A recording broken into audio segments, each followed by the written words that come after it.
سلام طعنا هولنا كرات تملكتنا دومي غاشا حيزلكم قريب الله غاشانا نبر افغواي بيت مخري فيدريشن ويزرو كيريا ابراهيم ينزبحلا ياو ويزرو كيريا ابراهيم ابز حزوان اب بارتي سمرت ابال خوينن بوليتيكاوي قالسي እና ገብራ ينزركبا قدم حزون نوي حوانات ياو بوليتيكاوي تساتفو بطعمي زفلطا اين منغستاوي سراحتون ياو ابستفالالي حلافنتات نوي حوان ناغلغلا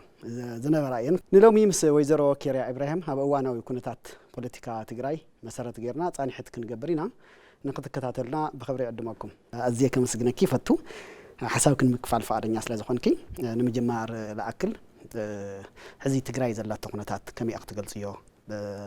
بستفعل ምክንያታት ማህበራዊ ፖለቲካዊ ኢኮኖሚያዊ ቁልውላዋት አለው ዝግለጹ ከመይ አክትገልጽ ያምንታይ ደረጃ እንዲ ያልኪ አክትሐስቢ ናይዚኦም ጸገማት ዚኦም ቅድመ በገሳ ካበይ ከባቢ ጅምር ምናልባት ሓደ ግዜ ሁሉም ካብ ቀደም ሒዞም ዝመጽ ጸገማት ኣብ ሓደ ምዕራፍ ተፈጠረ ሰዓታት ዘይከውን ይኽእልና ነዚ ሕዚ ለለ ጥራሕ ጸገም ዋና መበገሲኡ ታይ ይልክ ተሐስቢ يغني له انا لا ازي اذا مسكن غشاهم غيركم ስለዛዓደምኩምኒ አዘተናይ تግራይ ኩነታት ያው በሁሉም መመዘነታት በፖለቲካ አይነ ታሪኻ በኢኮኖሚያዊ አይኒ ማህበራዊ አይኒ በሁሉ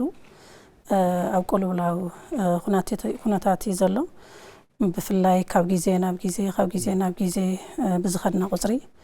ኣብ ክንዲ እና ማዕበለ እና ሓይሸ ዝኸይድ ናተወሳሰበ ኸይዱ هذه مودعته دما ياو خمتي خلاتنا نريو زلنا نايتنا إذا حلفة كينات نايتنا إذا حلفة زنبرة قفعي خي أخلت هزبي ناب كالاي كينات ناب داقماي هلكيت ناب داقماي طفقات نأتولو كونتاتي زول حزم علتي ياو نايت قراي كونتات كله باب أكلو تاي مسل تلكايو ناي متنتان ጸገም የለን ተኩነታትን ታይ መስልን ተልካዮ እንኳን ደና ነና ተጋሩ ማንም አካሉን ትናይ ደገዞለ አካሉን ተኩነታት ካቤላቤ ከም ዝኸድ ዘሎ ንምትንታን ዘጸግም ነገር የለን ሓበረታ ጸገም የለን ወላ ከመይና ክንፈትሕ ዝብል እውን ናይ መፍትሕ ጸገም የለን ግን ዋና ጸገም ግን ታዩ ያው ነተኩነታት ብዝግባእ ተገንዚቡ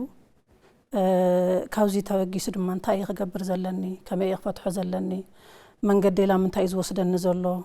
ናትክክለኛ መንገድ ድዩ ናብ ቅኑዕ መንገድ ድዩ ዝወስደን ዘሎ ኢሉ አሚቱ ተንቲኑ ዝመርሕ መራሒ ዘዳምጽ መራሒ ግን የለን ማለት እዩ ከምቲ ኩላትና እንፈልጦ ስለዚ ኣብዛ ሓለፈውን አቀሚጥና ነይርያ ነው ዝሓብ ተፈላለየ ሚድያ ጽምዶ ውጽኢቱ እንታይ ከም ዝኸውን ሕዝውን ተውዕሊ ፕሪቶሪያ ናይ ሰላም ፕሪቶሪያ ብዝግባእ እንተ ዘይፈጺምናዮ በክልቲኦም ተፈራረምቲ ናይ ክልል ሲኹን ናይ ፌደራል ሲኹን ብዝግባእ ተረዳዲኦም ተመኻኺሮም እንተ ዘይፈጺሞምዎ ዳግም ናው ጦርነት ከም ዝኣቲ ማንም ሰብ ፎርካስት ገይሩ ነይሩ እዩ ኩሉ ሰብ ማለት እዩ ሕዝናት ውጽኢትና ንርኢ ዘለና ማለት እዩ እዚ ሕዝውን ናብ ዳግመ ህልቂት ናብ ዳግመ ኹይናት እትምድላዋት ተወጋጊነሎ ማለት እዩ ናይ ውጽኢት ጽምዶ ኹይናት ምዃኑ ናይ ጽምዶ ውጽኢት ሕዝውን ናይ ህዝቢ ትግራይ ምብታን ምዃኑ ንኹለና ሓደጋ ምዃኑ አቀዲምና ወና ተዛረውና መጽና ነርና ኢና ማለት እዩ ስለዚ እትናት ውጽኢት ሕዝብ ተግባር ነርኢለና ማለት እዩ ሕዚ መንእሰይ ትግራይ ተመሊሱ ዳግም ላብ ኩናት ንኻኣቲ ሰፍሕት ምልዓል ይዝገብር ዘሎ ሕዝውን ህዝቢ ትግራይ ተወላደ ትግራይ ደቅኻን ስንቅኻን ሃበና እዩ ዝበሃል ዘሎ ብግዴታ ማለት እዩ ሕዚ ዕሰልየ ተባሂሉ ዝዓስል መንእሰይ ናብ ኩናት ዝዓስል መንእሰይ የለን ሕዚ ዕሰልየ እንትበሃል ተሎ ናብ በረኻ እዩ ዝወፅእ ዘሎ እግሪ ናብ ዘምርሖ እዩ ዝብተን ዘሎት መንእሰይ ሕዝውን ውፈር ተበገስ ተባሂሉ መንእሰይ ሕዝውን ናብ ጦርነት ዝወፍር መንእሰይ የለን ምናልባት ተዘሓለት ዘለውን ተተደናጊሩ እንተ ተዓሽዩ እቲ ኩነታት ምስተጀመረ ናብ መን ከም ዝትኩስ ሓበርና ክንሪኢና ማለት እዩ እቲ ወላዱውን ሕዚ ምናልባት ተገዲዱ بخسادو يتتحيز زلو أفسنح حرمازي أتي زلت حزبي تجديدو سنك خبي خليو ምናልባት ተገዲዱ ክእከብ ምስኦምን ክጨርሕ ይኽእል እዩ ሕዚ ግን ሓንተ ደ ተገዲዳ ውላዳን ከንቱ ዝኾነ ጦርነት ክትበይ ትኽእል ምናልባት ተገዲዳ ባዕሊ ውሰዱን እያ ክትብል እምበር ከምቲ ናይ ቅድሚ ሕዚ ከምቲ ናይ ዝሓለፈ ተገዲዳ እውን ውላዳ ይትህብን ማለት እዩ ሕዚ ውላዳ ናበይ እየ ከህድሞ እያ ትብል ዘላ ተዘለዎ ትመህደም ዘለዎ ያው ይህድም ኣሎ ውላዱ ማለት እዩ ስለዚ ተብ ትግራይ ዘሎ ሕዚ ጠፍጊጉ ሒዝዎ ኣሎ ጉጅለ ማለት እዩ ነቲ ህዝቢ ብግዴታ ናፍታ ዝሓዘ ዕላማ ንኸሳኸዕ ጠፍጊጎም ሒዞም ወለው ማለት እዩ ስለዚ እቲ ኩነታት ከቢድ እዩ ዘሎ ሕዚ ማለት እዩ ግን ድማ ሕዚ እውን በተደጋጋሚ ተስፋ ከይቆረፅና በተደጋጋሚ ብንሰርሖ ስራሕ ብንገብሮ ምልዕዓል እቲ ህዝቢ ጠጠው ኢሉ ክሓስብ ገይርዎ እዩ ኣብ መወዳእታ ድማ ብዓለም ለዓለም እዮም ክዋግኡ ሕዚ ፌደራል ከቢቡና ኣሎ ምን ፌደራል ዲና ጠጠው ኢልና ክንፅበ ፌደራል መን ፀዊዕዎ እዩ ሕዚ ፌደራል መን ፀዊዕዎ እንታይ ስለ ዝገበርና እዩ ኣቀዲምና ሕጊ ከይጥሓስ ሕዚ እውን ብምርድዳእ ብዘተ ሰላማዊ ብዝኾነ መንገዲ ዲሞክራሲያዊ ብዝኾነ መንገዲ እቲ ናይ ህዝቢ ትግራይ ሕቶ ድልየትን ባህግን ክፍፀም ኣለዎ ኢሉ ዝኣመነ መራሒ ብዝኾነ ይኹን መዓቀኒ ላብ ዳግመ ጦርነት ህዝቡ ኣይኽትትን ግን ድማ ካብ መጀመሪያው እቲ ውዕሊ ፕሪቶሪያ እውን ኣይተቐበሎን ብተመሳሳሊ ሻዕብያ እውን ኣይተቐበሎን ምክንያቱም ስጋዕ መወዳእታ ዝነበረ ዕላማ ስለዘይተሳኸዐ ተኸሊፈ ኢሉ እዩ እቶም ካልኦት ኣካላት እውን ሰላም ስለዘይተቐበልዎ ሕዚ እቲ ናይ ውዕሊ ፕሪቶሪያ እቲ ናይ ሰላም ውዕሊ ዘይተቐበልዎ ኣካላት ብሓደ ተወዲቦም እዮም ዘለዉ ማለት እዩ ስለዚ እቲ ናይ ቅድሚ ሕዚ ዝነበረ ዕላማ እንታይ ምዃኑ ተኸሊፈ ክብል ከሎ ሻዕብያ ዕላምኡ እዩ ተኸሊፉ እቲ ናትና ኣካል እውን ተኸሊፈ ዋላ ይበል እምበር እቲ ውዕሊ ፕሪቶሪያ ይቅበለን ማለት ብተዘዋዋሪ ሰላም ይቅበለን ማለት እዩ ስለዚ ከይዱ እዚ ግን ናብ ምንታይ ወሲድና ኣሎ ናብ ዳግመ ጦርነት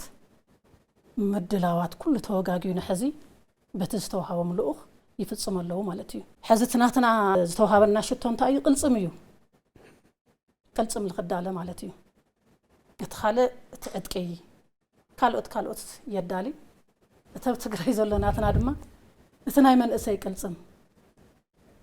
ሕዚ ትቅልጽም ንምድላ እዮም ለይትን ቀትርን ሰርሑ ዘለዉ እቲ መንእሰይ እንደገና ተመሊሶም ናብ ተሓው ንኽእጉድዎ በቲ ዝተዋሃቦም ልኡኽ መሰረት እዮም ዝዳለው ዘለዉ ማለት እዩ ልዕሊ እዚ ረሳሕ ዝኾነ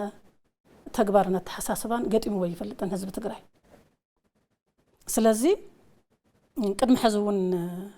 ኣብቲ ናይ 17 ናይ ዕጥቃዊ ቃልሲ እውን እንታይ ኢሉ ነይሩ ሻዕብያ ደርጊ ዝሰዓርናዮ ኣነ ብታንከኛ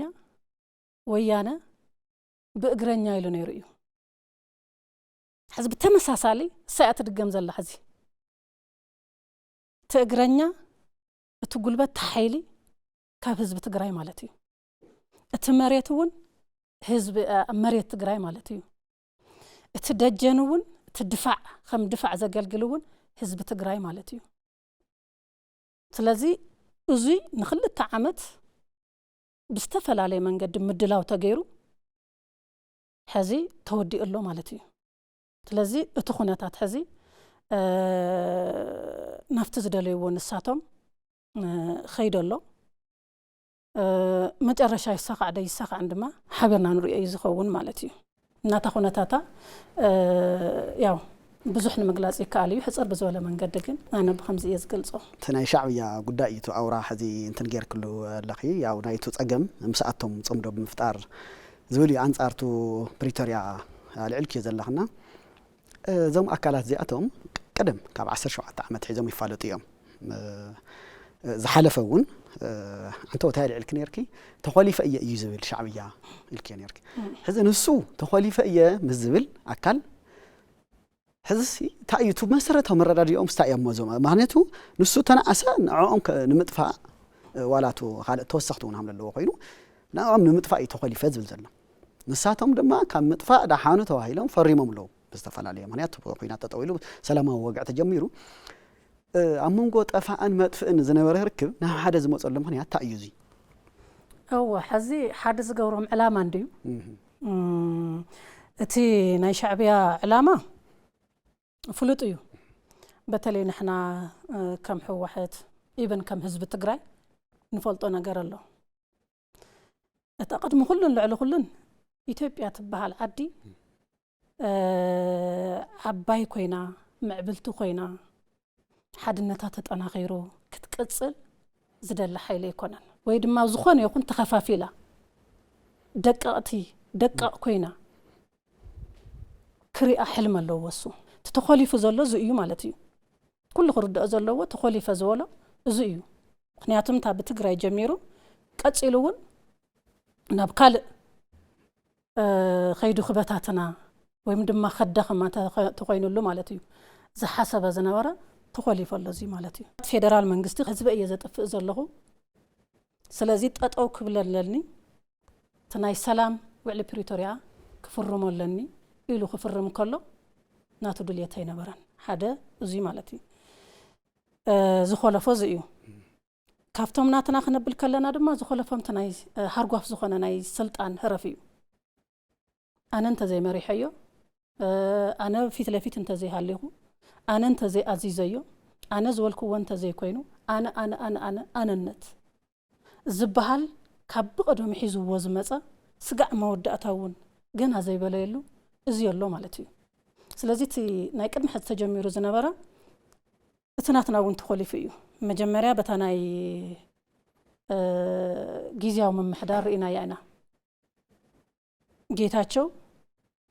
መቃልስቶም እዩ ስራሕ ፈጻሚ እዩ ፊት ለፊት ኮይኑ ዝጋፈጥ ዝነበረ እዩ ጀግና እናተባሃለ ብዙሕ እውን ተወዲሱ እዩ ታወንበር ቅርብ ምስ በላ ግን እንታይ ከም ዝተባሃለ ኩላትና ንፈልጣ ኢና ታናይ ቅድሚ ሕዚ كم مسرت عن طريقنا ياون تاني هاجرون بايزوي كلتي إيه زم مساسلو أنا ناي جيتا تشون ناي دكتور أبي أحمد زنبرة ناي مرزا تمساسلنا تلوه أب أون تجمع أفتنا جيتا تشوا ولا ينوركو جن حبرت علني أب أون تجمع يفلتانية جيتا تشوز تجمع ونفلتانية السخاي تقلنا نحن أنا نخل السخاي تمرحن أنا إيه زمرح السخا عقمية بالكان أنا إيه عقم زلني زومت حساسباتات الزياتهم قول في أجمع يوم مالتي سلزي زت حساس بازي حريو جيتاتشو أي تمرحن سلز تبعله أي تخلن سلز ولو كم زي خل جيرم انتهي جيرم هو كلاتنا نفلتينا مالتي ያው ብናይ ዶክተር አብይ ኮሙንታ ዝኸውን ነይሩን ተዕድል ሆም አምናይ ገታቸው ይገጠም ነይሩ ማለት እዩ ስለዚ በቃ አነ እንተ ዘይሃለ ወይ አነ ክመርሐለኒ ወይ አነ ዝእዝዞ መርሐ ክለውለኒ ዝብለ ተሐሳስባ አሎ አይ ሕዝውን ጠጠው ኢሎም ክሓስው ይከኣሉን ማለት እዩ ሕዝውን ፍታ ቦቶም ስለዘላ ሰሙውን ናይ ስልጣን ባህጎም እንድልየቶምን እቲውን ናይ ዓዲ መፍራስን ባህግን ድልየትን ሓደ ገይርዎም ኣሎ በጣም ዝገርም ድማ ሕዋሕት ምባል እኳ ይጸግም እንዴ ቶም ሕዝ ዘለው ጉጅለ ማለት እዩ መንዩ ዋና ጸላኢኹም ተተባሂሎም ልዕሊ ሻዕብያ ጸላእ ዝገብርዎ የለን እዚ ድማ ኣብ ካድረና ኣነ ተጋዳሊት ኣይኮንኩን ሒዘየ ዝመጻኹ ካልኣይ ከዓ ኣፍታ ናይ ጦርነት ስለ ዝረእኽዎ እዩ እዚ ድማ ኣፍቲ ካድረ ሰሪጽ እዩ ኣፍቲ ህዝቢ ሰሪጽ እዩ ዋና ጸላኢኹም መን እዩ ተተባሂሉ ሻዕብያ እዩ ሻዕብያ እውን ብተመሳሳሊ ዋን ጸላኢኻ መን እዩ በዓለም ደረጃ እውን ጸላኢኻ መን እዩ ተተባሂሉ ወያነ እዩ ሻዕብያ እውን ኣብ ህዝቡ ኣብ ሰራዊቱ ኣብ ኩሉ ኣስሪጽዎ እዩ ታዘረኸበቶም ግን ታዝብለካ ዘለኹ እያ ምናልባት እኳ ተተሳኺዕሎም ኣይሳኺዕሎም ምንበር ተተሳኺዕሎም ክልቲኦም እዮም ክባልዑ ነይሮም ከባድ አልክዮ ሓንቲ ጉዳይ እንትን ክብል ማለት ካብ ቀደም ሒዞም እቲ ሻዕብያ እውን ከም ጸላኢ ልሪኦም እሳቶም ከም ጸላኢ እዮም ዝሪኦ ኢልክ ነርክና ሓንቲ ሕዚ ኣብ ቀረባ ግዜ ተለመደትኒያ ምናልባት ንድሕሪት ከይደ ብዙሕ ከልዕልደል ይኹንኩን ግን ሻዕብያ ተዓዲሙ እዩ ኣትዩ ዝብሉ ኣብቲ ናይ 2013 ዝነበረ ኩናት ኣሎ ንስኸውን ያው ከምቲ ኣብቲ እዋን ስራሕ ፈጻሚታ ነርኪ እና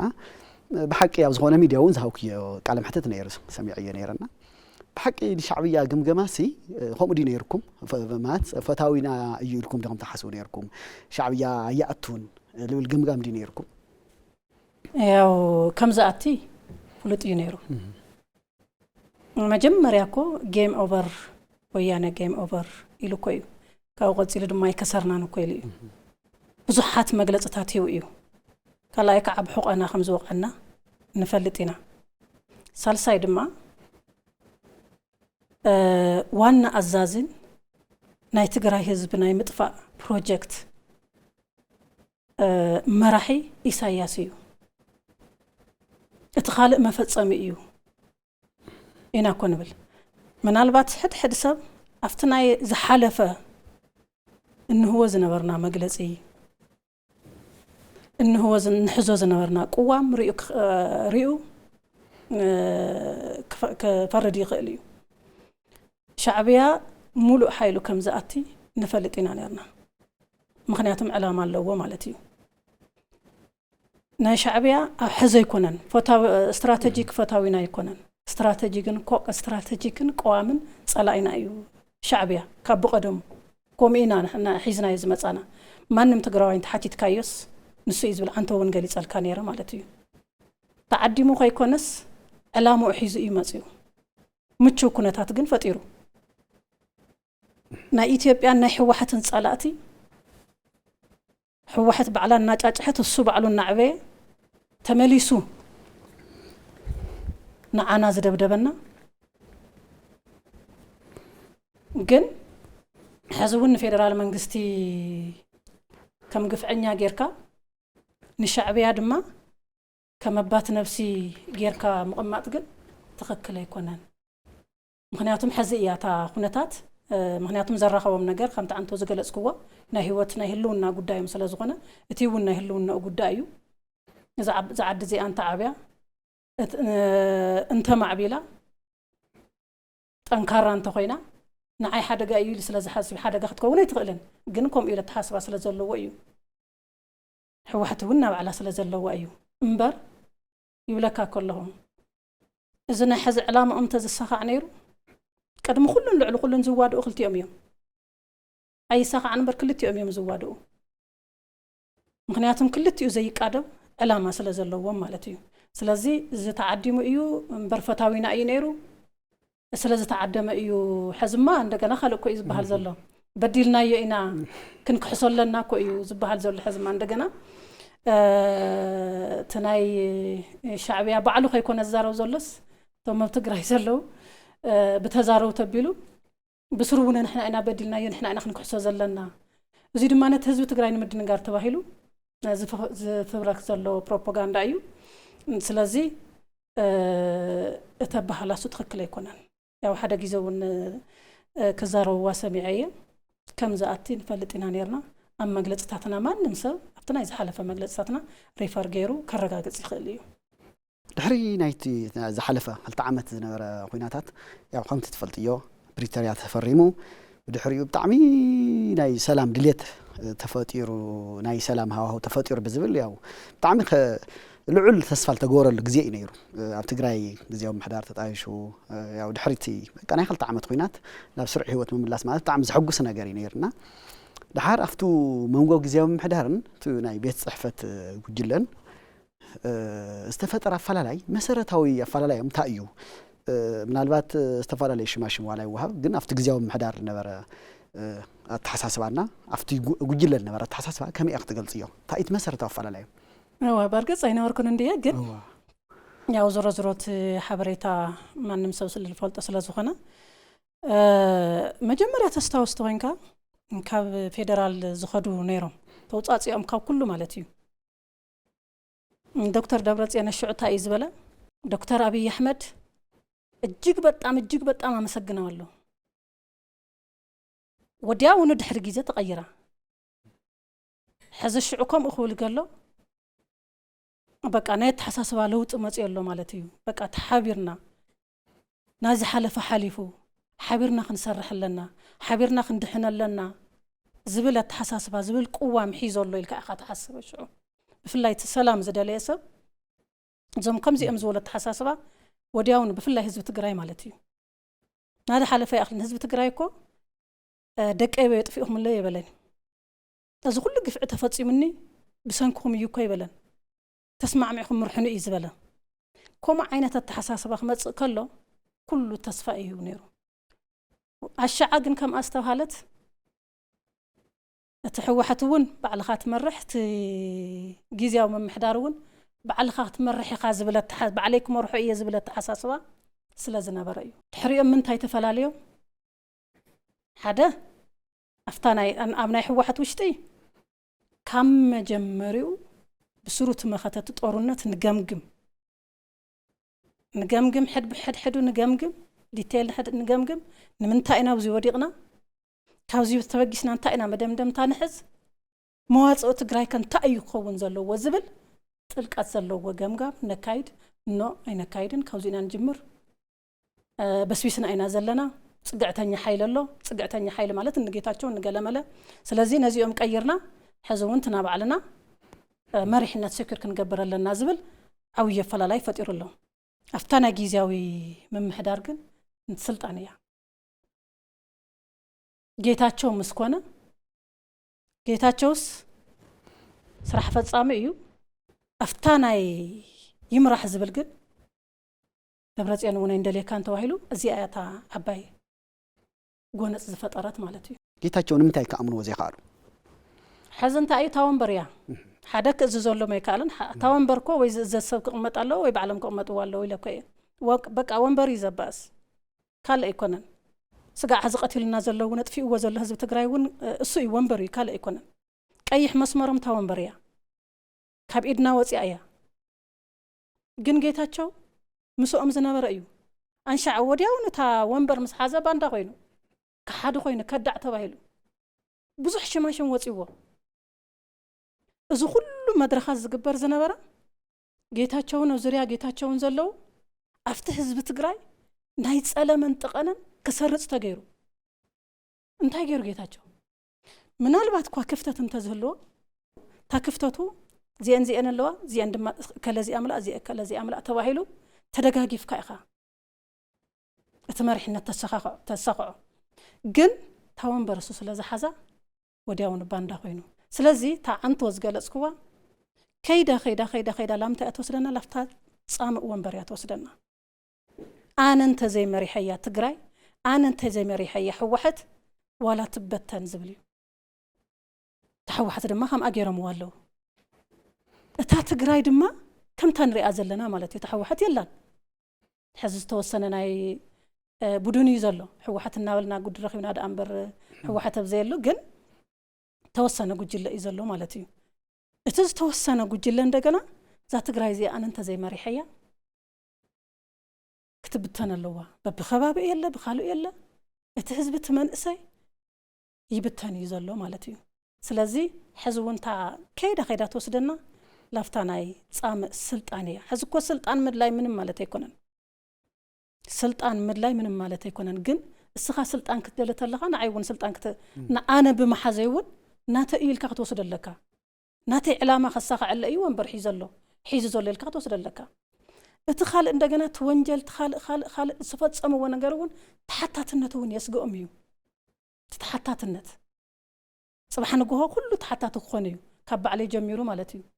ስለዚህ ተሓታትነቱን የስገኦም እዩ ጽባሕ ንግሆ ምናልባት ንሕና ካፍቲ ባሕር ብጭልፋ ኢና ነውግዕ ዘለና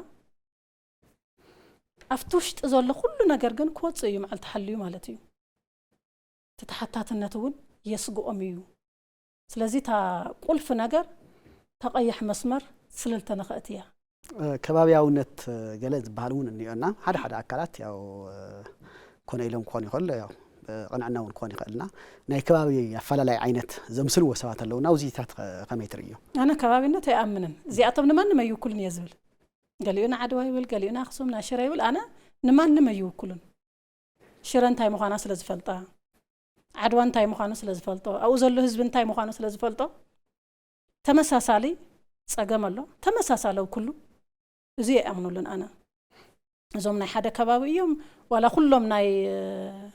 ምብራቅ ይኹኑ ዋላ ኩሎም ናይ عدوا يخونوا ولا ناي دوب يخونوا نالو خونه يخونوا نمان ما يوكلون حد حما نمحبر سب كوكل يخل إنه على طرح يزوكل سلازي زوم أكلات زي أتم نوع على طرح يزوكل مبر نمان نايت كبابي نايت جراي زوكلوا أيكونون كاوز جر ما كخلو كويس قام حدا كو عدوا بعلم وزمر هو مدرخ تلمود يا مدرخ كايد كله بزعوا طرنتي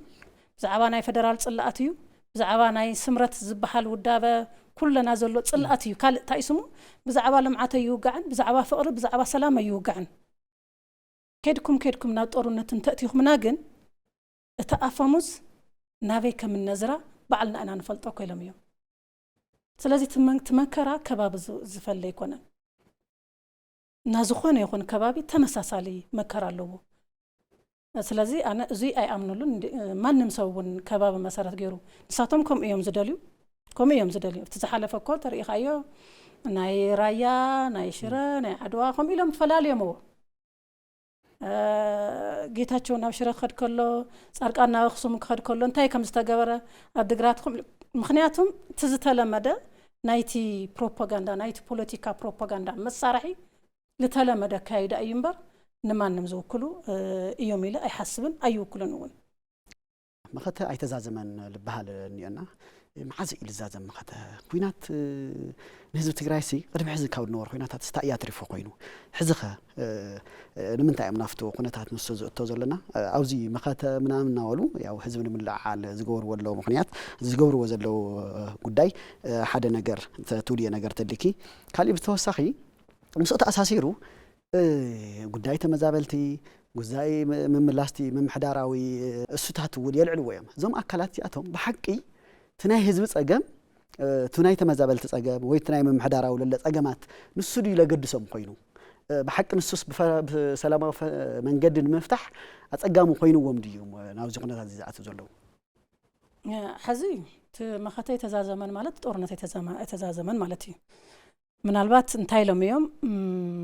ውዕሉ ፕሪቶሪያ ግዜ መዕደጊ ግዜ መግዝእ ኾነና ተባሂሉ እዩ ግዜ መዕደጊ እንታይ ማለት እዩ ተሓዝ ዝገብርዋ ዘለዉ ምድላው ንምፍጻም ማለት እዩ ስለዚ መኸተይ ተዛዘመን ማለት ተሓዝናዮ ዕላማ ይተዛዘመን ማለት እዩ ተሓዝናዮ ዕላማ ማለት እንታይ ማለት እዩ ሕዚ ብዙሓት እዮም ቶም ፕሮፓጋንዳና أفت حزبنا زسرتنايو حزت نسرح زلنا بروباغندا أنن كما ينزولو تزسرتنايو بروباغندا نايقدم حزسو ناي مفراس رحينا نسرح زلنا نساتهم دما قدم حزن نسرح زنبرنا بروباغندا أنا خيرهم يوم زقصلو لزلو سلازي مخاته يتودأن مالت اتناي طورنت زحزنايو أجندا أي تودأن مالتي تمدلاو أي تودأن مالتي حزكوت ناي جيزياو من محدار محاور كابل على سقع تحتي بناي مخته محاور كوميتي تتعيشلو كابل على سقع تحت كوميتي تتعيشلو سقع تحت سقع قبلي مالتي زين كوميتي تاتزياتن تاين زغبرا نتي ناي طورنت ناي حيل سبيخون ناي سنقن عدقن يخون كله نافت حزبي ناي ملع على صراحتي يسرح زلو كصمد نيرو سلازي تناي شعبيان تناي أبقى زلو قجل علامة سقع مودعتا سلازي تسخع مخاتنا يتزازمن يبلو ولو مالتيو سلازي تا مخاتا يتزازمن مالت تناي كلتيوم علامة حزوون ياو أنا كوا صمدا يولن دي حزي صمدا يولن مناتم صمدا حزي إريتران قبصني نيت صمدا كلتيوم صميدم أو وشت أدما كرنجاف بتقراي تخفيت الله ناي شعبيا قرنጫፍ يبتقراي زلو قرنጫፍ مفصمت تايخونس كونت خوينو شعبيا خوينو يمفصم زلو ምክንያቱም አኸይወኦም የካይደለው ጉዳይም ይፍጽመለው ልዕሊ ሻዕብያ ተጣበቅት ኮይኑ ዘሎ ትግራይ ይሕዚ ኣብ ትግራይ ዘሎ ሻዕብያ ልዕልቲ ናይ ኤርትራ ዘሎ ሻዕብያ ተጣበቅ ኮይኑ ዘሎ ማለት እዩ ስለዚ እዚ ሓይል እዚ علامة أي حدا غير ومزلو سلازي مخته يتودأ مخته زودأ مالت فيدرال منغست مفراس مالتي سرعات مفراس مالتي سجر ما كلمات سرعات كرم حزن تايني ولنيرنا باقننا وسرعات درقن ولنيرنا أمباغننا سرعة دركي فاششتاوي كلام لا نبل نيرنا حزد ما أمباغنن سرعة بلصقنا نبل سرعة تاع عين السرعة يزلو نايمن سرعة يزلو حدا بارتي ويدما حدا منغستي سرعة كأيرو زبهال قدم كلن لا كلن حق منغستن تغير إيه حزي زلو فيدرالو سرعة اتهزب تግራይ ዝተቃለሰሉ قدم حزو كاتا إنا نبل نيرنا نلعلو نيرنا حق منغست خفرسو يمصيو فيدرال سرعات فريسو حداو سرعات كمسرتيو إلنا تهزبنا لعلنايو إذا حز مصي زلو أنصار حق منغستنا أنصار فيدرال سرعات يلنا فيدرال استحايل زبحالو ون كطايش علو ويلنا بزح حقت كيدنا أمنغو يتعوتنا مالتيو جن حزي شمنت عامت غيرو حق منغستلو شمنت عامت غيرو اتين حنا نهلنا زتطايشن زهانصنايون سرعت يزلو مالتيو حزو يكفرس زبحال زلو منالبات ريفورم زغورو بلصقنا سرعت بلصقنا ريفورم زغورو مدغافن مقاومن يكاليو افتفصاصم مقاومن مدغافن يكاليو كله مالتيو كقاوم يخلي قدنيو مبتو يمسلنا ايو جنت سرعات حزب تግራይ دم كفيلو انديوم كنلعل كلناون دم كزخفل كالو ولاد كا دم زخفل كالو سرعات يزفر زلو تلعلينا لنايو كلاتنا ون اميننا نيرنا حق منغست قددي لنا فيدرال سرعات እንደገና ተመልስና አሃዳ ወላፍትና زحالف سرعات كن اتينا لنا انا كلاتنا حدا خوينا ማለት እዩ حز ድማ ከም ተዝብለካ ዘለኹ ተህዝብ እንታይ ዘላ ዓል ዘሎ ኣምባገነናዊ ስርዓት ብልጽግና حز ክትንተን ከሎ ከም ተዓንተ ዝወልካ ትቃወሞ ነገር ኣሎ እዩ ስርዓት ማለት ግን እንታይ ማለት እዩ ኣየናይ ስርዓት እዩ ካብ ናይ ሻዕብያ ስርዓትን ከመይ ጌርና አይና ካብ ናይ ብልጽግና ስርዓት ናይ ሻዕብያ ስርዓት መሪጽና በየናይ መንገዲ ከመይ ጌርና አይና ሕገ መንግስት ዘይፈልጥ ምርጫ ዘይፈልጥ ሓይሊ ወጊና ዝብል ሕዝ መልስ ይውሉን ብልጽግና ትማል ኢህአዴግ ዝነበረ በሓባር ንሰርሖ ነበርና አይናኮ ሓደ ጠረጴዛ እንሰርሕ ዝነበርና አይናቶም ሕዚ ከም ጸላእት ንራኣ ዘለናማ ኣብዝ ሓለፈውን ተራእይና ዝኩሉ መንእሰይ ደም ዝኸፈልና ኣብ ሓንቲ ጠረጴዛ በሓደ ንሰርሕ ዝነበርና እዩ ኣብ መንጎና ናይ ሓሳብ ፈላላይ ስለዝተፈጠረ እዩ ህዝብና ወዲና ስለዚ ሕዚ ማንም ሰብ ክዕሸ ይውሉን ህዝቢ ትግራይ እውን ክዕሸ ይውሉን ብዝኾነ ይኹን መዐቀነ ስርዓት ሻዕብያ እንመርጾ ለመንገድ የለን ብዝኾነ ይኹን መዐቀነ ምክንያቱም ቅድም ሕዚ እውን በቃ ፌደራል መንግስት ጸላእ ህዝቢ ትግራይ ከጥፈና እዩልና ኢና ኩላትና ኸይድና ኩላትና እውን ላው ጦርነት አቲና ማለት እዩ ህዝብና እውን ላዓልና የና ግን ህዝቢ ትግራይ ከሓትት ከሎ ከሓትት ዘለዎ እንታይ ጌርና የኢና ጸላእና ኮይኑ ካብ አምሓራ ብምንታይ ንፍለን ንሕና ካብ ኦሮሞ ካብ ሶማሌ ካብ ዓፋር ካብ 12 ክልላት ብዝተፈለየ ህዝቢ ትግራይ ብምንታይ እዩ ልጽላ ዝብል መንእሰይ ወለደ ከሓትት ኣለዎ ንምንታይ ኢና ንጽላ ንምንታይ ከጥፈአና እሽል ህዝቢ ትግራይ አጥፊኡ እንታይ ይጥቅም ክረክብ ሕዚ ምናልባት ሓሳስ ክበሃል ይኸውን እየ ፖለቲካ ዘይርዳእ ክበሃል ይኸውን እየ ግን ትማሊ ጸላእ እዩ ኢለ ህዝቢ የላዓኢለ ዋዕሮ ተባሂለ እየ ጀግና ተባሂለ እየ ግን ህዝቢ የድሓንክውን ሕዚ ግን ዝሓሳብ እዙ ዘዕሎ ዘለኹ ሕዚ ተጸሪፈ ጽባሕ ጀግና ክኸውን ምእንታን እዩ ህዝቢ ከድሕን እዩ ምክንያቱም ፌደራል መንግስቲ ብልጽግና ህዝቢ ትግራይ ጸላእ እንተኾይኑውን ንምንታይ ኢኻ ጸላእ ኮይንካ ዘለኻ ኢለ ምስኡ እዩ ፊት ለፊት ክጋፈጥ ብሓሳብ ኢና ክንጋፈጥ ዘለና ስለዚ ህዝቢ ትግራይ መንእሰይ ትግራይ ክሓትት ኣለዎ ንምንታይ ኢና ንጽላእ ዘለና ምክንያቱም እንታይ መስለካ ህዝቢ ትግራይ ዘይብላ ክልል የለን ትግራዋይ ዘይብላ ክልል ኣይተምጸለይን ትግራዋይ ዘይብላ ክልል እቲ ትግራዋይስ ኣብ ኩሉ ኸይዱስ ይሰርሕ ለይትን ቀትርን ይሰርሕ እሞ ምስ ኩሉ ይዝነብር ተፈቂሩ ምንባር ጥራሕት ኣይኮነስ ተዋሊዱ ሶማሊ ኸይዱ ይዋለድ ጋምቤላ ኸይዱ ይዋለድ ቤኒሻንጉል أمحارة أو كله خيدو هافتي يطري مخنياتهم هافتي زطر زلا عد إيه سلازبل زلا إيه زوالر زلا لنا عليه هزبي سلازبل زلا إيه كم زي عينة هزبسي بيناي معك أن إيو فيدرال منغست تصلى أزخون قدم حزون درقي تصلى إيخا إيولنا عسرت شو عامت تقالنا كله طورنت كنبر غيرنا يو سلازي إذا تصلى إي فيدرال منغست تصلى إي زبل أمنتا أي تطعو مبليو سمنتا أيو عد نموخانون هاجر نموخان الشي إذا تقراي هاجر كونية انتيلو ما نمزخل كليلين وزدولي خوني خلي سرعة اللو حق اللو بروسسو خيدو حليو خوني خلينا تهزب تقراي جنكا صلات فتيركا عد مس عد صلات فتيركا دخ عد تفطر عد فريسكا دخ عد تخون ذا عد زي اصلايت ايا درعت ايا حماميا تايدو لكا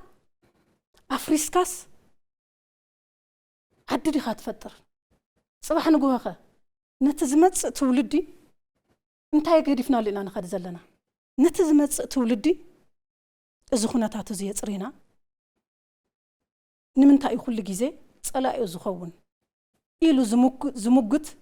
أو تربيزا زريا خوين زموجت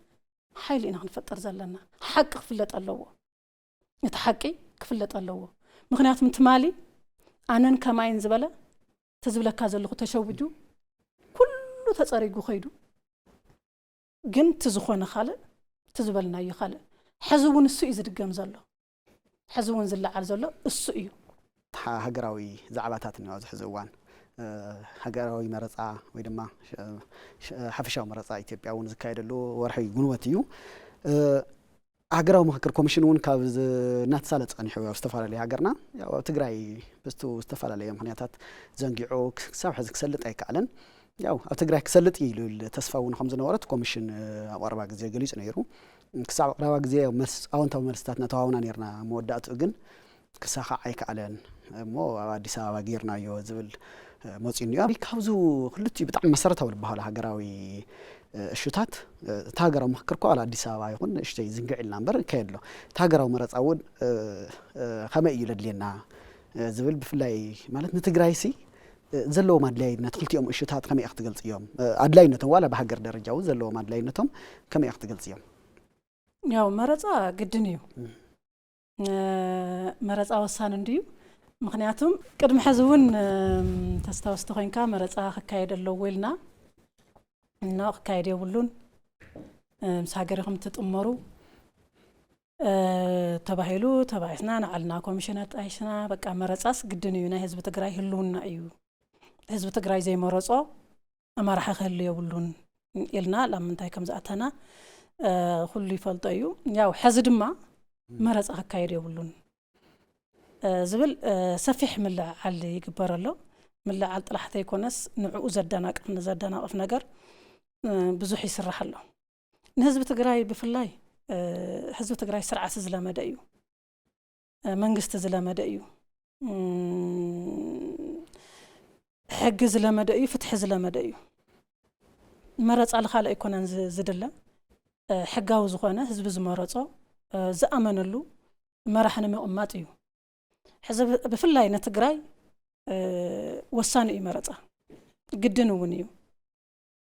بسرونا يتግራይ هلونا ጉዳዩ حتوታት አለው ህዝብ ትግራይ ፌደራል ዝመልሱ حتوታት አለው አፌደራል ኮይኑ ዝካተዕሉ ነገር የለን ፌደራል መንግስት ዝወሰነው ውሳነታት አለው አው ተሳቲፉ ናባዕሉ ሰይ ናባዕሉ ውሳነ ይብሉ ሀገር ናይ መምሕዳር መብት የለን ሕዚ ድማ ክልል ያው ጊዜያዊ መምሕዳርና ተባለ ሕዚ ክንደዩ ሕዚ ሳልሳይ ማለት እዩ ከምዚ እናበለ ክነብር ኣብ ዕኒኒ ምንባር ማለት እዩ ካብ ዕኒኒ ክወጽእ እንተ ኮይኑ ካብዚ ናይ ህልውና ሓደጋ ክወጽእ እንተ ኮይኑ ምርጫ ክካየድ ኣለዎ ኣብ ትግራይ እውን ማለት እዩ ግድን እዩ هاجر درجات راح تيكونس أب تجرايون مخنياتهم حزي تجراي بهزب استمرت حقه وزخانة ودبي بلان بهزب استمرت حقه وزخانة منجستون يبلان كابلا على سجع تحت زم حدا حيل يلن كم تزول كذا لغة جزياو من محدارون تتكيو بناي مخت كوماند بوست ويدما كوميتي تتكيو من قصت يقولون سالساي دما سرعة البنينات يؤذله تراب عيد ما تناي شعبيا ما عندر ما أخلي يخوين زله ما يكالو أتحيلتات ما عندر يخوين زله تقرأ تؤذل أكلون نزخونة تات زيريو استخاخيلو تخكلنيا من قدخ من رحيك ألن تسلت أنس توسيديو حزونكم أنت تدقم خوصديو سلازيت مرج أنا هلونا قدائي نزو تقرأي قن انت ايتو خط حتى تزلوه تنقد مخونة انت ايان زبلا قد مخونة كمال أزقبال كمال ألوون حدا خلت سلسة تبايلان زل على ألو ايان سلازي السو كمال ألو زدانا قفنا قر ألو مولو عقم خنافت مرز أنا زي متاو نساتهم دم ما يتقوم لنيوم تفانا قالنا كي تملسا مريتنا كي تملسا خال ازيس لاو طرنا تيأتن تايد أنا بطربيزة أي زمتس بايزوي طرنا تقليليو تسمعي طرحة تدلي قال سفيت لفيت يلن سلامة وزخونا قال سزاتن فيت لفيت يزمتس نا حدا طربيزة أي زمتس فيت لفيت كتقافت إيز قبركا ازي آدم ما يتدلن أبز حلفة ريخا دموز واريس أتو هايلو سلامة وصلفن عوصا تلبل قوية تمهاري لما مهراني اللي غيرنا بلكا نتنا إذا حلفة قدنا يوم على تيو حقتها تحيسو نعا هزبي وصا سلامة وصل كلنا قرب سلامة وصلفي بقاقا تايكونا حز فتح حقن سرعة حليقا تفتحلو ازي دما انت ايتو نزي اقول في دما تايتر لينا نتهزب تقراي حطون بحقن دلية المسارات غيرو فيدرال منقست زكاتع أفت تقرايون قبل على سقع تحت حقاو بزخونة من قدي سقع تحتي محاور الزرقح زيد ما بمرج أيو بارلما سؤال كاي تأتن بمرج أيو منيستروش مكر بي سؤال كاي يأتن بمرج أيو فدراشن سؤال كاي يأتن بمرج أيو مرج أكي كاركا سلازي تقراي كاوز كل وصا أيا خوينا زلا زيز فتح دما مرج أيو مالتيو نتخالق هاجراوي مخكر حزين تأيو إسران كلتن جيزيس أجندة نتأخاخ بلومس إسران كلتن جيزين تمايتو إسران كلتن جيزين تملاليسم إسران كلتن جيزين أكيوم أما جرش أجن تأجندة يتأكبن وانا علامة تأيو نايز أجندة حيلي يقرأ بتقرنت حطوتاتنا بتقرنت مفتاح يترف ناب حيل تقطعو يبل ناب زته يمصا ناب طربيزا نمصا كلهم ناي هاجراو حطوتات كل حطو لو تግራይ ጥራሕ ይኮነን حطو او كل حطو له نناي وعلى حطو له انا فدرشن نهالخو حطو زي بالله كلل يلا حطو زي بالله كلل يلا كل اجندا لوا እዞም አጀንዳታት እዚአቶም በሀገር ደረጃ ናብ ጠረጴዛ ይምጹ ይተአከው በሀገር ደረጃው ንፍለጦም بحاجر درجة تزاتينا كمين نفتحيو معاز كمين نفتحيو اتزلنا حقي فتحو دو يفتحون زم حيش حق له ديلن زم حيش اواج له ممرح له ديلن تزيل بتزل إنا حق نفتحو زبل كوفي الكات ما يطلو قداي كابزته اتفتحلو كونتات نفتاريو إذا كن فترة أنت خوينا دما أجندة كبلو أجندة دما كاب إزمت كافت حزب إزمت كلنا نوع على أجندة كافت حزب إزمت إذا أنا خجورجن كلها برد عزياتهم مككر كوميشن أجندة إذا كمبر نايز خونا يكون أجندة ناي مفتاح تأسمي يقولون أي تهاون جن أنت أيو نتقرب بزخن أكب كلنا أجندة نانتا يكون كبهال كلجن كاف حزب تطرني في إزمت أجندة كافت حتي إذا أنا خجبر جنب تجري تخالتن كتكالون يتخلن مخنياتهم بحيلن طرحيو نحزب تجري حتى أجندة كفتح زخل زبل حيل سقع زحال لجيزي نابت أربيزا مسيو أجندة نابت أربيزا قرومه هجراو ملك حزمه هجري فلت الله حتى زول حزب تجري هجري فلت الله له تزاتيو ክፈትሖ እየ ዝብለት ተሓሳስባ ስጋዕ ዘያሃለየ እዚ ክኸውን ኣይኽእልን ግን ምክክር ኮሚሽን ስጋዕ ክንድዙ ይርሐቀት ምኻዱ ግን ክድንቕ ይግብኦ ማለት እዩ ሕዘውዚ ትሕዚ ዝወሰዶ ምርጫ ትኽክል እዩ ምክንያቱም ናይ ህዝቢ ትግራይ አጀንዳ አሜሪካ ኮንካ እውን ክትማይ ትኽእል እኮ ኢኻ አዲስ አበባ ትግራይ ናይ ትግራይ እዩ ምንም ትግራይ እውን ኢትዮጵያ እዩ አዲስ አበባ እውን ኢትዮጵያ እዩ ናይ ባዕልና እዩ ኩሉስ ናይ ባዕልና እዩ እተውዚ መጽ ዘሎ ህዝቢ ናብ ዓለ እዩ ለአዲስ አበባ እዩ መጽ ዘሎ ምምያጡ ትኽክለኛ እዩ ትኽክለኛ ውሳነ እዩ ብዙሕ ፓርቲታት እውን ኣለዋ ብዙሕ ሲቪክ ማሕበራት እውን ኣለዋ ካብ ትግራይ እውን ዝመጽ ኣሎ በቲ ዝበሎ እንተኾይኑ ኣነ ትኽክለኛ ስጉምቲ እዩ ናብ ዘተ ንምፃ እንድያ ተዋና ዓላማ ተናዘተ ክመጽእ ዝደሊ ሰብ እዩ እንተውዚ ዘሎ ሰላማዊ ብዝኾነ መንገዲ ክፍትሕ ኣለዎ ኢሉ ዝኣምን እዩ እንተውዚ ዘሎ ስለዚ ተናይ ምክክር ኮሚሽን ወሲንዎ ዘሎ ውሳነ ትኽክዶ ዝኽእል ርሕቀት ከይደሎ ታዝተረፈቶ ድማ በዚ ዘሎ ጀሚረ ትልተረፈን ድማ ቀጻሊ ናፍቲ ኖርማል ናተመለሰ ብዝኸደ ቁጽሪ ናብ ትግራይ ክወርድ የመዋሉ ግን ትኽክል ኢለ ዝሓስብ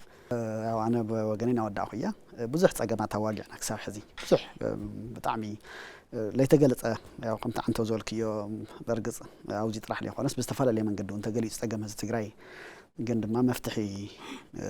ኣብ ኢዶም ዘለዎ ኣካላት እዩ ተወሳኒ ልብል ሓሳብ ኣልዕልክ ነርክና እቲ መሰረታዊ ፀገም ናይ ትግራይ ሕዚ ዘሎ ፀገማት ንምፍታሕ ዝተፈላለዩ ብፍላይ ድማ ፖለቲካዊ ማሕበረሰብ ትግራይ እንታይ ክገብር ኣለዎ ፌደራል መንግስቲ እውን እንታይ ክገብር ኣለዎ ፌደራል መንግስቲ እውን ያው መንግስቲ ስለዝኾነ ትግራይ እውን ኣካል ኢትዮጵያ እያ በዚ ልክዕ ፌደራል መንግስቲ ንቀጻሊ እንታይ ክገብር ኣለዎ ኣብ ትግራይ ዘለዎ ፖለቲካዊ ማሕበረሰብ ፖለቲካዊ ውድባት ሲቪክ ማሕበረሰብ ዝተፈላለዩ ክፋላት ማሕበረሰብ ኣለዎ ብውዳበ ደረጃ ዝግለጹ ማለት እያ እና እዚ እንታይ ክገብር ኣለዎ ሕዚ እንታይ እዩ ያው ንህዝቢ ትግራይ ካብቲ ሕዚ ዘለዎ ችግር ክወፅእ ዝኽእል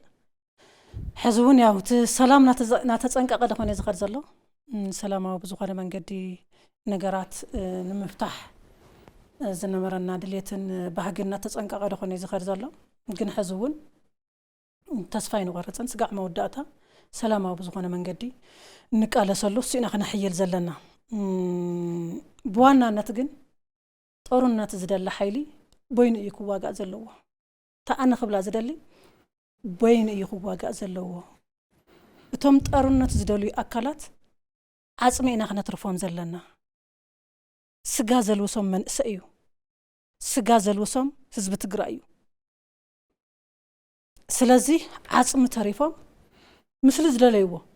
ፌደራል መንግስቲ ተደለዩ ምስሊ ደለይዎ ክዋግኡ ዘለዎም ባዕሎምን እቶም ንዕኦም ዝድግፉን ብጥቕምስ ይኹን ብወንጀሊት ይኹን ዝተኣሳሰሩ ጥራሕ እዮም ክዋግኡ ዘለዎም እዚኣ ድማ ብምንታይ ክትግበር ዘለዋ መንእሰይ ትግራይ ብዝኾነ ይኹን መንገዲ ክነድሑን ኣለና ምክንያቱም ኩሉ ግዜ ኣንሕናን ከማናን ዝበሉ ካብ ትግራይ ዝወፅእ ዘለኮ ካልእ ኣይኮነን እቲ ትኽክለኛ ሓሳብቲ ህዝቢ ከይወፅሖ ሓበሬታ ከይወፅሖ እቲ ናይ ለውጢ ሓይሊ ዝበሃል እቲ ናይ ሰላም ሓይሊ ዝበሃል ንዕኡ ፅርግርግ ገቢልካ ውፅኢኻ ነቲ ህዝቢ ድማ ጨቢጥካ ሒዝካ ከይፎተየ ንሳቶም ዝበልዎ ከተግብር ናይ ምግባር ስራሕ ይስራሕ ዘሎ ግን እዚ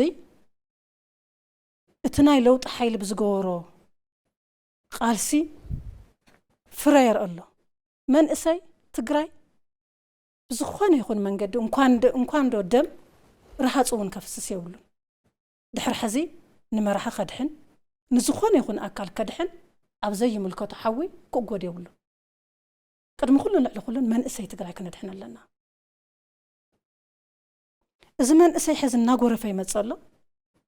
ፌደራል መንግስቲ ድማ ዓደ እዩ ክመፅእ ከሎ ለኤርትራ እኮ ይከደን ነስመራ እኮ ይከደን ወይ የስመራ እዩ ህላወና ዘረጋግፀልና እናተባሃለ ግን ናውዚ እዩ ዝመፅእ ዘሎ ኣውዚ ድማ ከይንገላታዕ ሕማቕ ከይገጥሞ ዝተምሃረ መንእሰይ እዩ ዝመፅእ ዘሎ ዝተምሃረውን ብትምህርቱ ብፍልጠቱ ጉልበት ዘለዎውን ብጉልበቱ ኣብ ዝኾነ ይኹን ንዓዱ ክጠቅም ንህዝቡ ክጠቅም ክገበር ኣለዎ እቲ ዝዓጠቐውን ብተመሳሳሊ ዕድል ክወሃብ ኣለዎ ክመጽእ ኣለዎ ስለዚ መንእሰይ ትግራይ ብዝኾነ ይኹን መንገዲ እነድሕነሉ ዕድል ክፍጠር ኣለዎ እየ ዝብላና ስለዚ ነዚ ድማ ዝኸውን እንታይ እዩ ናይ ለውጢ ፓርቲታት ኣለዋ ናይ ለውጢ ሓይልታት ኣለዋ ሕዚ እውን ቃልስና ብዝተወደበ መንገዲ ሕይልካ ምኻድ እዩ መንእሰይ ክነድሕነ ኣለና እቲ ውግእ ዝመረፀ ባዕሉ ይዋጋእ ሻዕብያን ቶም ናይ ሻዕብያ ተወከልቲ ነብኣ ዘለዉ ባዕሎም ይዋግኡ ብልጽግና ምስ ፌደራልስ ይኹኑ ምስ መከላከያ ክትኹኑ ባዕሎም ይዋግኡ እዚኣና ክትፈጥር ዘለና እቲ ካልእ እቲ ህዝቢ እዩ እቲ ህዝቢ ሕዚ ናይ ምውሳን መሰል የብሉን ናይ ምውሳን መሰል የብሉን ሕዚ ህዝቢ እምብንተይሉ ልቐቐይ ዝበሃል ዘሎ እምብተይሉ ክእሰር እዩ እምብተተይሉ ክጋፋዕ እዩ ኣፍታ ቁርፂ እዋን ግን ውላዱ ከድሕን ኣለዎ ህዝቢ ትግራይ እዚኣ እውን ብተደጋጋሚ ክንሰርሐላ ኣለና ማለት እዩ እዚኣ እዚ ካባና እዩ ማለት እዩ ሕዚ እቲ ፖለቲካ ውዳበታት ኩለን ሕዚ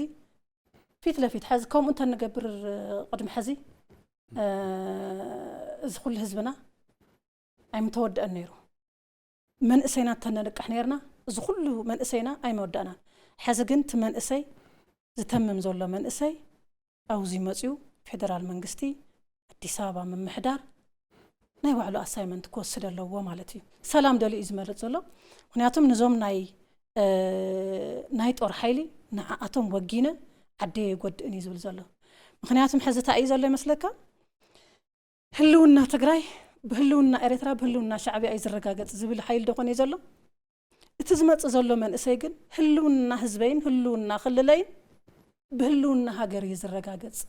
ኢሉ እዩ ዝመፅእ ዘሎ እቲ ሃገር ድማ ናባዕላ ስራሕ ክሰርሕ ኣለዋ ማለት እዩ ስለዚ ከምዚ ጌርና ኢና ዓፅም ነትርፎ ዓፅም እንተትሪፍናዮ ድማ ያውቲ ናታቶም ድሌት ተይኮነስቲ ናታትና ድሌት እዩ ዝብል ዘሎ ናብ ጦርነት እንተኸይድካ ግን ኣገዲዶም ሻዕብያ ግብፂ እና እዞም ጉጅለታትን ካልኦትን ኣካላት ኣገዲዶም ናብ ጦርነት እንተእትዮምና ግን ናታቶም ድሌት ናብ ጦርነት ምእታው እዩ ናታቶም ድሌት እርሰ በርስና ክንባልዕ ክንቀታተል እዩ ናታቶም ድሌት ምድኻም እዩ እሱ እዩ ዝግበር ዘሎ ማለት እዩ ትግራይ ማእኸል ጦርነት ምግባር እዩ መንእሰይ መላቕ እዩ እሱ እዩ ዝግበር ዘሎ ማለት እዩ ስለዚ ትግራይ ማእኸል ጦርነት ከይኮነስ ኣብቲ ጦርነት ዝደሊ ዘሎ ሓይሊ እዩ ማእኸል ጦርነት ክኸውን ዘለዎ ኢትዮጵያ ማእኸል ጦርነት ክትከውን የብላን ትግራይ ማእኸል ጦርነት ክትከውን የብላን ጦርነት ግደፉ ክበሃል ኣለዎ እንድሕር መዋፅኡና ይስሎም ተኾይኑ ግን ኣብ ቦታኦም እዩ ክኸውን ዘለዎ ማለት እዩ ስለዚ ትግራይ ካብ ማእኸል ጦርነት ክነድሕና ኣለና መንእሰይ እውን ካብዚ ከንቱ ዝኾነ ርካሽ ዝኾነ ጦርነት ክነድሕኑ ኣለና ስለዚ ምስ ፌደራል መንግስቲ እውን